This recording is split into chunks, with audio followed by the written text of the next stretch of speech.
여러분 안녕하세요. 반갑습니다. 자, 우리가 지난 시간까지 자연어 처리의 이제 여러 가지 그 분야에 대해서 말씀을 드렸었고요. 그래서 뭐 의미 분석, 뭐 그다음에 그 구문 분석 이런 것들을 말씀을 드렸고, 구문 분석 같은 경우는 우리가 구문 구조 신텍스를 분석하는 이유는 전처리 때문에 많이 분석을 하고요. 그다음에 의미 분석은 상당히 많이 쓰이죠. 단어 자체를 우리가 분석해서 이것들 간의 관계나 이런 것들, 빈도나 이런 걸 파악하는 것들을 많이 쓰이고요. 감정 분석까지 말씀드렸습니다. 그래서 감정 분석이라는 건 결국은 어떤 큰 이런 발화 단위에서 이것이 뭐 긍정적인 거냐 부정적인 거냐, 이제 지금 현재 기술은 그러하고요. 앞으로 근데 향후 뭐 5년 10년 안에는 이런 어터런스 발화 단위에서 질병의 어떤 징후까지도 예측하고 싶어 하는 게 앞으로 의료 분야에서 자연어 처리 분야에 관심 가지는 연구자들의 어떤 관심사예요. 그래서 우리가 지난 시간에 말씀을 드렸다시피, 예를 들면 우울증 같은 경우에 내가 우울하다라는 표현 처음부터 잘 안 쓰거든요. 그 다음에 아주 초창기에는 우울증에 대한 인식도, 자간식도 되게 적습니다. 괜히 그냥 힘이 빠지고 좀 의욕이 없고 이런 게 실제로 우울증일 수도 있거든요. 전투 증상이. 자, 이런 것들이 실제로 그러면서도 불구하고 우울하다라는 말을 잘 안 하니까 초창기에는요, 이런 어떤 이 사람의 어떤 발화 단위에서, 또는 이 사람이 쓰는 글에서 우울증을 조기에 예측하는 이런 것들이 앞으로 감정 분석에 있을 수 있는 분야고요. 또는 자살도 마찬가지예요. 자살 생각 같은 것들이, 내가 자살하고 싶은 사람이 자살하고 싶다 이렇게 직접 쓰시는 분들도 물론 극단적인 경우는 있죠. 이제 마지막에 뭐 어떤 유서처럼요. 근데 그렇지 않고 충동적으로 될 수도 있잖아요. 그런 것들을 미리 어떤 발화 단위에서 분석해서 어떤 예측하는 이런 기술들, 앞으로 향후에 이제 필요한 그런 기술들이라고 볼 수가 있겠습니다.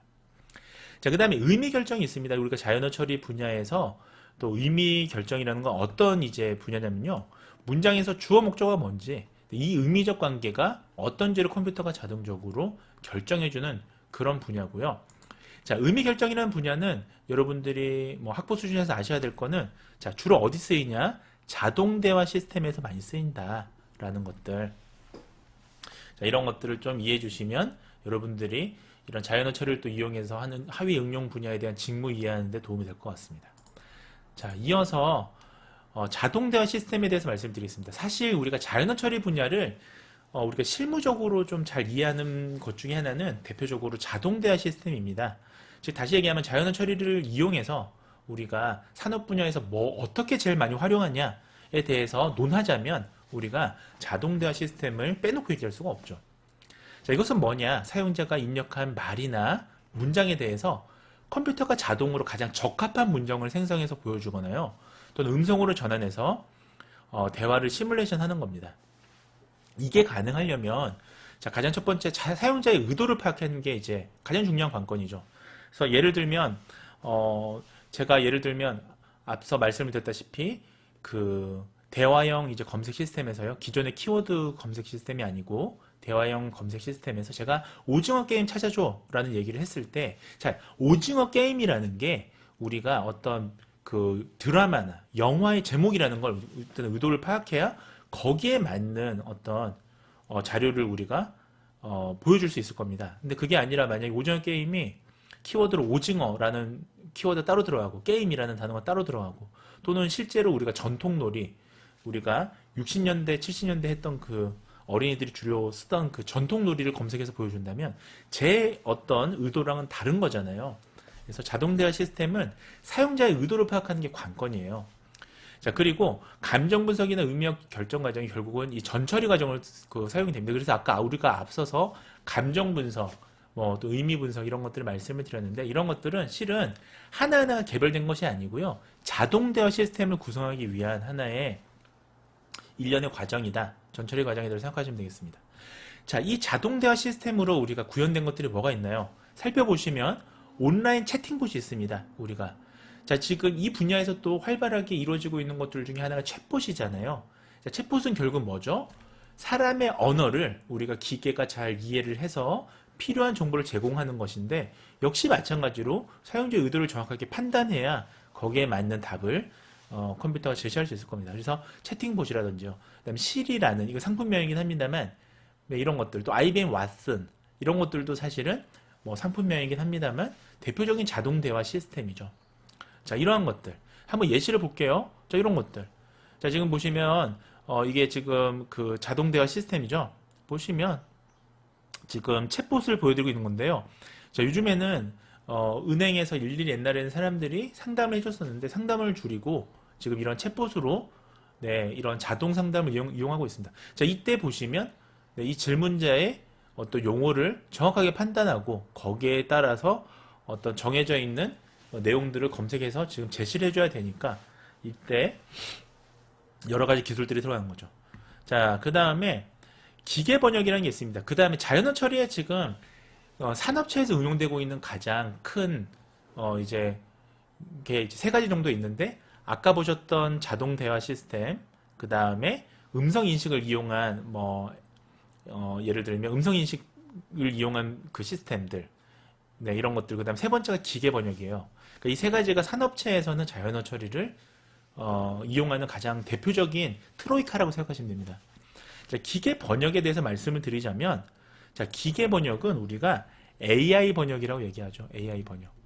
지금 쓰고 있는 번역 프로그램들은, 시중에 있는 프로그램들은, 자, 대부분 다 AI 번역 시스템입니다.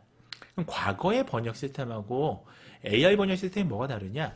과거에는 우리가 사용자가 이제 하나하나 입력한 그 단어를 1대1로 대응해서 매칭해서 그 번역된 결과물을 보여주는 거였어요.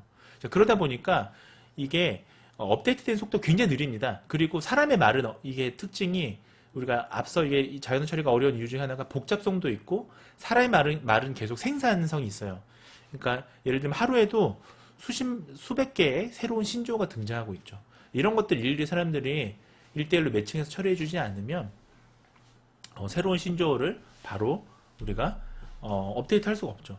자, 근데 AI 번역을 이용하면 이것을 학습하기 때문에 이 발화 자료를 학습해서 번역을 하는 거기 때문에요. 신조어라든지 이런 것들도 학습을 하면서 금세금세 업데이트가 됩니다.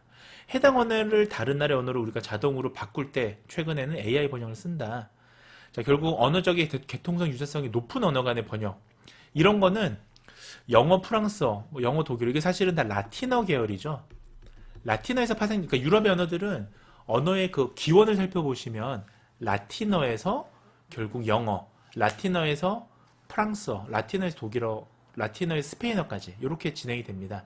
그래서 실제로 단어들 보면 굉장히 비슷해요. 예를 들면 interest라는 흥미있다라는 영어는 인테르상 이게 이제 프랑스어죠. 사실은 이런 식으로 굉장히 비슷비슷해요. 개통성 유사성이 낮은 언어가는 아직까지는 기계 번역으로 해도 좀 번역이 매끈하지 않습니다. 여러분들 그래서 구글 번역이나 파파고 번역 실제로 해보시면 한국어 영어 번역을 번역해보시면 좀 오역이 되게 많아요. 자, 대표적인 구글 번역, 네이버 파파고 이런 것들 전부 다 기계 번역을 쓰고 있고요. 자, 이런 쪽으로 취업하시고 싶으신 분들은 이런 자연어 처리에 대해서 열심히 공부하셔야겠죠.